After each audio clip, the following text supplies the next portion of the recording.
2.5 years ago, we were all planning on going to the basketball game together. Kendall and I got into a fight. Kendall was screaming at me, and she wouldn't let me out of my room, so I just pushed her to the side. I told Kendall she needed to do her chores before we went to the game. I had a very short amount of time to complete all of it. My mom wanted me to bleach the baseboards, fold a bunch of towels, clean the bathroom. Oh, and she told me to do the cat box. She was being defiant. It was like that. Like, get out of the truck, come on. She was beating me with the closed side of her fist on my shoulder and on the side of my leg. And then we got in the car and we're driving to the game. Kendall started yelling at her mother at the top of her lungs. I immediately pulled the truck over, hit the brakes, and I told Kendall that if you ever speak to your mother again that way or any other adult, I'll personally spank your ass myself. Anthony started screaming at me saying, I'm gonna beat the out of you. A few days later, a bomb dropped. My sister told her dad that I'd choked her. She told Brent, I punched her in the face. And then that I threatened to her up.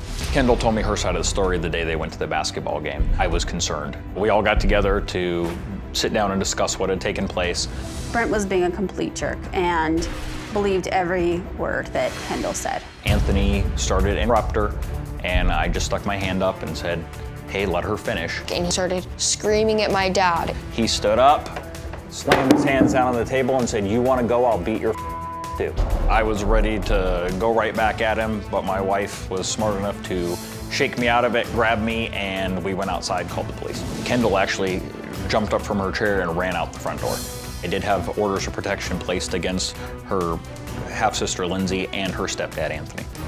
I was infuriated. Kendall had told the police that I choked her and held her up against a wall. That never happened, and in my eyes, Kendall's a pathological liar. Well, thank both of you for being here. I appreciate it. And I think that this has gotten really dangerous with this child making accusations that could have profound effects on a lot of adults here. We're in an era of guilt by accusation. We always have heard about guilt by association. You roll with pigs, you're going to get muddy.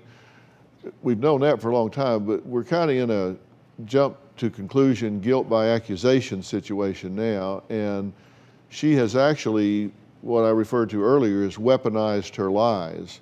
She knows what to say to get courts involved, police involved, restraining orders involved, and that sort of thing. And I don't want that to happen, and I want to give her some relief in the situation as well.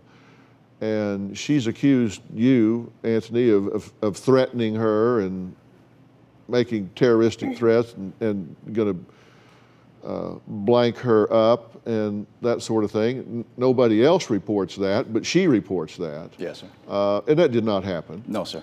And nobody else says that happened, only she says that happened. And at the time, you said you didn't know what to believe, right? Correct. At that point, she hadn't done anything like this, so I took her at her word. She was 10 years old, 11 years old, and she hadn't given me any reason to not believe her. Then, of course, when things kind of went south, when we all had a meeting too, that lended some credibility to her statement. So the first time I did take her at her word. Since then, I've come to realize that not everything, and mostly. Yeah, when it was your turn in the barrel, then all of a sudden then you I realized, thought, hey, this seems to be establishing a pattern. So. Yeah. As soon as you're in the crosshairs, then you go, well, maybe she's not so honest here.